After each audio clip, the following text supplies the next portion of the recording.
Welcome to another episode of me trying to be insightful on some things, educational, while also keeping it entertaining enough so that you don't go through clicking through the video and I can keep my retention rate up. Today we are talking about, oh, let me come back to the light.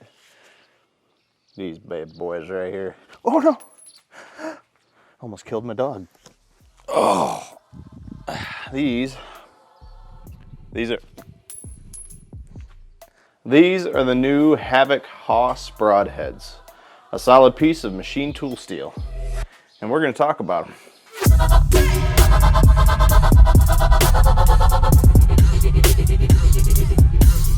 Oh my.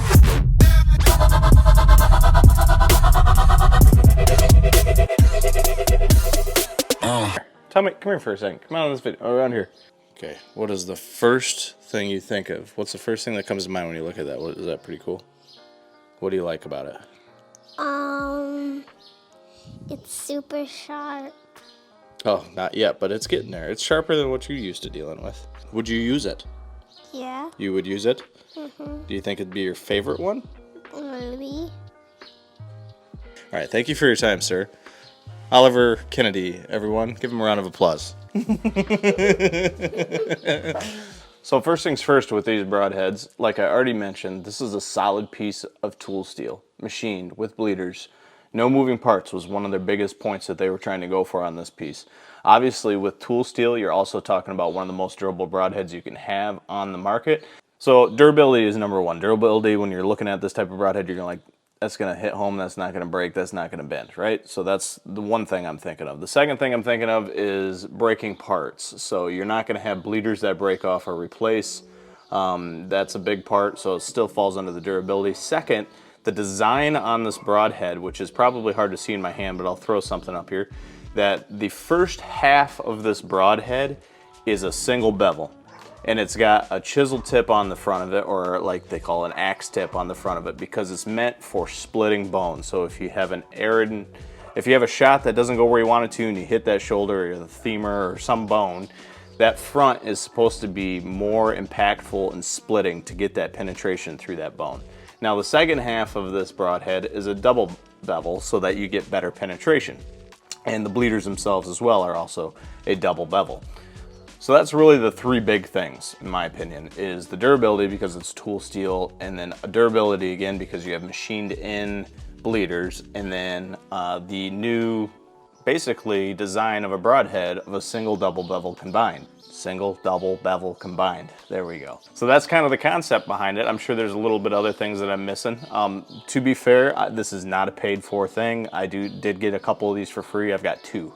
So I'm going to go through the pros and cons of this design with you. There's obviously, no matter what you get in life, there's going to be some sort of a con to it, whether that's the price or the design or just the longevity of the item. So we're going to go through the cons and the pros. Pros first. The first thing I did when I got this is I shot it through some ballistic gel. I was skeptical because of the claims of more penetration than a single bevel broadhead. So I went out and bought myself some 150 grain single bevel iron wills to compare side by side with this, and I'm not knocking either one of these things. This is just me testing things on my own. But this did get better penetration than the single bevel iron wills, and that was a machine sharpened broadhead. So we did that. We shot it through the gel. I shot it through a chunk of wood, then into the gel, and then I shot it through a road sign with also their arrow setup, which is a different video. But I shot that through a road sign, and it performed with flying colors. Wow. It made it through the sign. That's the first one to do that. Oh. Oh. Just so you guys are aware, for the upcoming review, broadhead looks pretty stellar. Small nick, but it's expected when you're going through an 1/8 inch of aluminum. Now this isn't exactly what it looked like when it went through that road sign. It was just had a slight roll on one edge from me probably over sharpening it. And I could have buffed it out if I wanted to, but we decided that we were going to shoot it through some field tile and give it the final resting place. And it destroyed the field tile with flying colors, and that's kind of what did her in. She bent the tip back a little bit And I mean, other than the tip, it's actually in really good condition. You're not going to impact anything as hard as a road sign or a piece of field tile.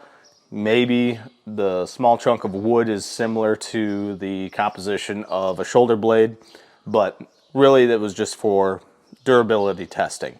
So when it comes down to durability, Flying Colors did fantastic, and I know John Lusk's video he performed the same exact way. So good on durability. So we know the durability was good. Ultimately, the biggest question I've seen on their social media pages is how do you sharpen it? And for anybody that doesn't sharpen their broadheads, they're going to find this to be difficult. For people that are used to sharpening things and taking their time with stuff, this is just as simple as anything else that's out there that you sharpen by hand. We have a single bevel edge on the top right here we sharpen, then it breaks down to a double bevel. And so the single bevel is super easy to sharpen, because you're just finding your angle on the stone and you're pushing it one direction, bringing it back, pushing it one direction, bringing it back. And you repeat the process on either side of the broadhead, and then you'll take the burr off on the back end with just taking it flat.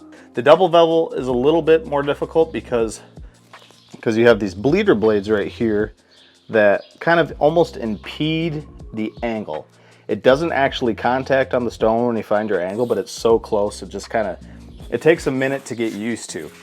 So do I think it's easy to sharpen? Yes. Do I think it would be easy for a novice to sharpen? No. But again, all of my testing I did for the gel penetration testing was machine sharpened from the factory, and it still performed very well. The machine sharpening on these are probably as good or better than what you would say like you'd see a G5.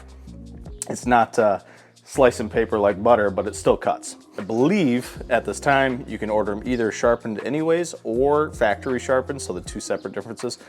So I think that's what it's going to be when they drop August 1st. But don't have a concern if you've got a stone, just a simple stone, a fine and somewhat rougher coarse stone, you'll be able to get this thing sharper than most stuff coming out of the package anyways. The only thing I did not do for this test was accuracy test, like shooting it, because that falls so much on two things: your skill of shooting in the exact same spot you can, and then your bow's sense of tune. So if your bow's not in tune and it's not shooting bullets coming out through paper and you're shaky as a mother scratcher, there's just no point in actually me doing a accuracy test. The main reason it does perform well is because of the tolerance. So a lot of broadheads will talk about like field point accuracy. Yes, tons and tons of broadheads get field point accuracy. The biggest thing to get field point accuracy is a tuned bow on your end in a repeatable form, and then the tolerance on the arrowhead, or the broadhead, excuse me. So if tolerance is bad, where it's off to a lean, coming through the thread or anything else like that, it's not gonna fly like a field point. So that's why I'm not testing it, because the tolerance is good, and that's how it's gonna be. Sorry. Now when it comes to the pros and cons of this broadhead, we're gonna go over them now. Pro, single bevel, double bevel does get a better penetration than just a single bevel. So you get the splitting power up front plus the penetration of the double bevel on the back. Pro, durability is insane, and I love that. Pro, I just like the profile in general. We're talking like it's nothing huge, it's not like an extra wide. I'm using this for large game, so elk, deer, possibly moose in the future. They would say a pro would be a machined-in bleeder. I'm of the opposite feeling of that. I wish this bleeder wasn't machined in. That's a personal preference. And I don't sharpen the bleeder because of its positioning. I could get a carbide tip or something like that and sharpen the bleeder. Don't need to. This is gonna get, with this profile, great penetration, which we've already seen in a little bit of testing. The durability is gonna hang up there with any of the best that are out there, and it's gonna fly great. Are you trying to get in the video again? As far as the price goes, I don't know. That could be a con too, depending on how the price goes, because, you know, none of us are we don't have a money tree growing in our backyard. But then again, I did buy iron will in the past, and iron will has the mantra of lasting forever. That's tool steel, and so is this. So this is gonna have the mantra of lasting forever, unless you shoot it into some field tile, and then you might bend it up a little bit. So in any manner in what you guys decide to do with this type of information, I do give it a vote of confidence. I'm not gonna tell somebody to go out and buy something just because I like it. It's all a matter of preference. So take your time and your decision. And if you do go out and buy it, I hope you shoot straight. And I hope you have a successful season. Why is that dog barking? Golly. I'm gonna let you all go for now. If there's any other questions that I can help you with, feel free to drop them below. And I gotta take care of these guys. Where's the other one? She's back there somewhere. And the dog that's out in the yard. It's a busy day. Say appreciate you. Can you yell it? Say we appreciate you. We appreciate you. Yeah, good job. We appreciate you. All right, see you guys on the next one. We love you. We love you.